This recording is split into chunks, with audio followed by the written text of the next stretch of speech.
right, welcome to Talkin' Investing. I'm Tom, and as always, this is not financial advice. Today, I want to talk to you about CORZ Scientific. They are a Bitcoin mining company, stock ticker CORZ. We talk about Bitcoin and the Bitcoin miners all the time on this channel, so if that is content that you're interested in, please remember to subscribe to the channel and hit the notification bell. Also, if everybody could do us a big favor and please smash the like button, it helps the channel out a lot, and it helps get this video out to more people. I want to talk about CORZ Scientific because they have been lagging behind the rest of the Bitcoin miners over the last month and a half, and there is one thing in particular, one number that I'm looking at that I don't like what I see. So I want to go through that and tell you guys about what that is and dig in a little bit on CORZ Scientific and see where they're going. CORZ Scientific is actually in the green today. Almost all the other Bitcoin miners are in the red, so they're actually on this one day today, they're actually outperforming the rest of the Bitcoin miners.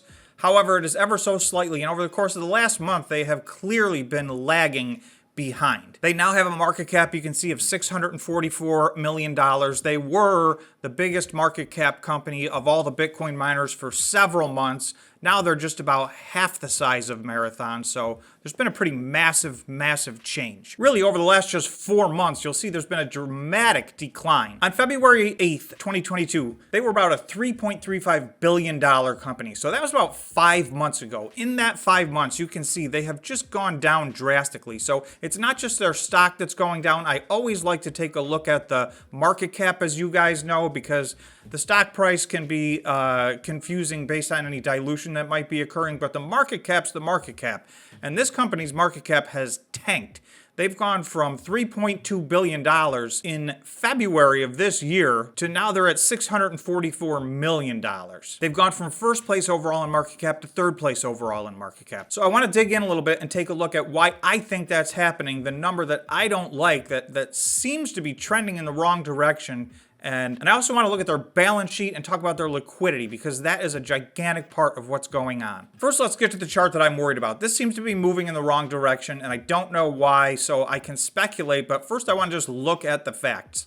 This is CORZ Scientific's mining efficiency by month. So this is just simply taking the number of exahash that they have active and the number of total Bitcoin they have and dividing the Bitcoin by the exahash. So that will tell you how many Bitcoin they're mining per month per exahash. So you can see back in January, they were at 144. For whatever reason, they dipped down to 120 in 1 month, and any 1 month I'm not too worried about. So then they jumped back up to 138, but that's still less than 144, and then they've been on a continuous slide since then. So 138 turned into 126, turned into 124, and then in June, it was 107, which was the lowest all year. Now, one of the things that's disturbing to me about this is the fact that the difficulty level in April, May, and June continued to decrease. So it became easier to mine Bitcoin. The amount of exahash they had increased greatly in that period. So they were a larger part of the network, but you can see they were just mining much less efficiently. So they continue to mine a very similar amount. This was every Bitcoin miner's mining efficiency in the month of June. So you'll see Hive was at 132, Iris Energy was at 127, CleanSpark 121. So you got to go all the way down here to CORZ Scientific. They are at 107. So they were lagging behind their competitors in the month of June. If you look at this same chart on a year-to-date basis, so this accounts for all 6 months, CORZ Scientific is still down here in 8th place. So there are 7 other Bitcoin miners that are mining more efficiently for them year-to-date. The other piece of this puzzle is how much does it cost to mine a Bitcoin? So if we take a look at this, we'll see CORZ Scientific is also lagging behind the competition in this. So these numbers were pulled right from the financial statements. So we've got new financial statements coming out in August. By the end of putting that data together, we'll have a couple of quarters in a row that we can start to compare a trend. But you'll see just strictly from the data in their financial statements, it was costing CORZ Scientific the direct cost. This does not count overhead. So the direct cost per Bitcoin, it was costing them $21,478 per Bitcoin in the first quarter of 2022. So again, we're going to get the second quarter numbers. And so I definitely caution everybody to reserve judgment. Any one quarter can be an anomaly. So I'd like to start putting quarters together in a row and comparing this and see if we can get some better data and some trend analysis. But at the moment, Core Scientific lags behind in the cost per Bitcoin, and they lag behind in the efficiency at which they mine Bitcoin. So that is not a good combination. In addition to that, their bigger problem than all of that is a liquidity problem. Okay, this is a chart comparing May 31st Bitcoin on the balance sheet to June 30th Bitcoin on the balance sheet. So this is all the Bitcoin mining companies' hodl position. There's about 10 companies that are publicly traded that are actually hodling any Bitcoin. The rest of them are just selling it as they mine it. But what I wanted to point out is you can see Core Scientific was at 8,058 in May, and that's after they had sold over 2,000 in the month of May. In June, this popped down to 1,958, so they sold over another 6,000 Bitcoin in the month of May. They've been compiling Bitcoin over an 18 or 20 month period of time at prices much, much higher than they are today. It looks like they were forced to sell a lot of this as what could only be considered a loss versus the day that they mined the Bitcoin. So I'm going to go to their balance sheet and try and put this in perspective, and let's take a look at why they might have done this. So if we look at their balance sheet, their current assets are $808 million.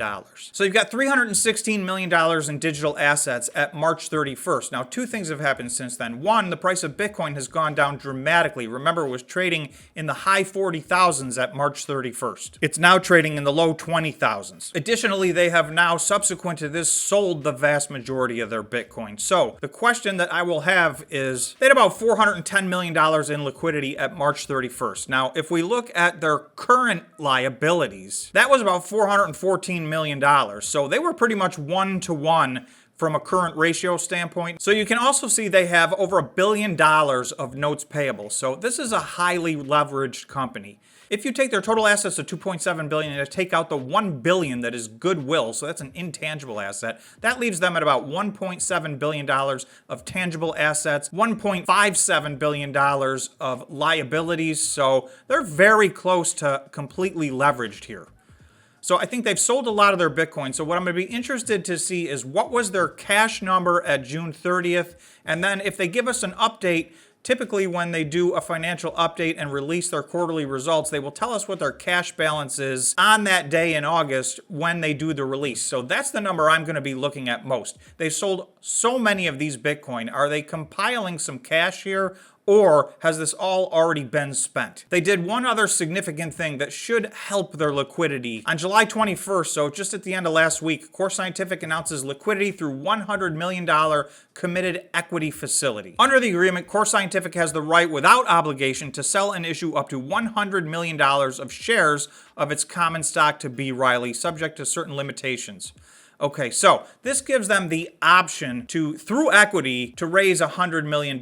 So again, this is not a plan A type of a scenario. Their stock is at an all-time low. So this is not necessarily the time that you want to be raising money through equity. However, it does give them access to $100 million, and you would much rather have the 100 million, even if it's not raised in an ideal situation, versus not having access to it at all. So this $100 million could very well be a big help to them, and they may not even need it. So that's what I'm waiting to see. We need to see these June 30th financial statements. We need an update on their liquidity as of now, as of actually August when they release this information. After they just sold 8,000 Bitcoin, I don't think they're going to start hodling again right away. Right now, job one is clearly liquidity, and it may be coming at the cost of operations, because you can see where we started all this conversation was that their operational efficiency has decreased month over month over month. So I suspect that the two are correlated, but I don't know. And again, this is not financial advice.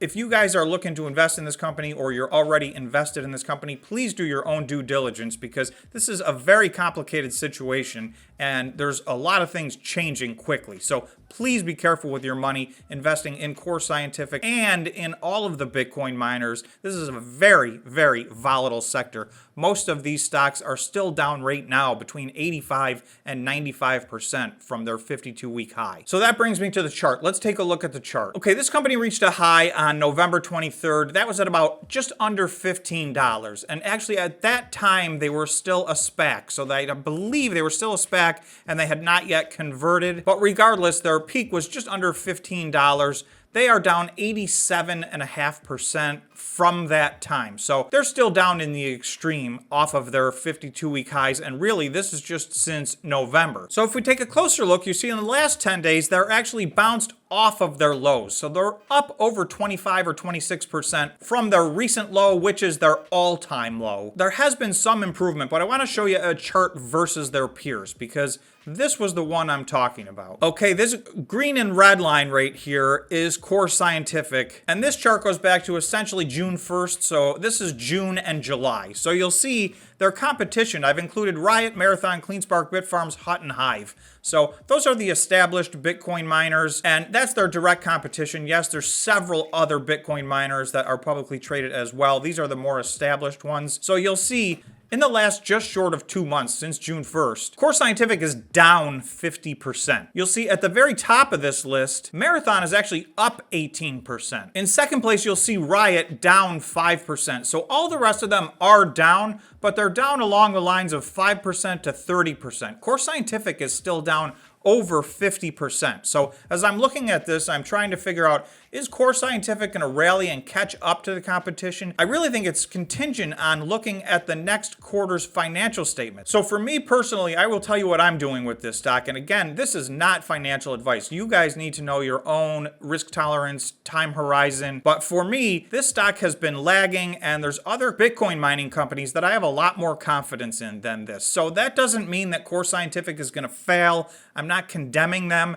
They may very well succeed. And on the flip side of all this, they are by far the biggest company, not from a market cap standpoint, from a Bitcoins mined per month and an operational standpoint. They're just much bigger than all the other companies. Marathon is hoping to catch up. Riot is also growing fast, but at the moment, these are the big guys. However, you can see they've got a little issue right now with liquidity and operations. So I'd rather see how this all plays out. I'm a little bit more comfortable in some of the other miners, but again, not financial advice. I can't tell you to buy this stock or sell this stock, so please use your best judgment. That's what I got for you on CORZ Scientific today. So thanks so much for watching. If you made it this far, remember to subscribe to the channel and smash the like button. I will see you in the next video. Thanks.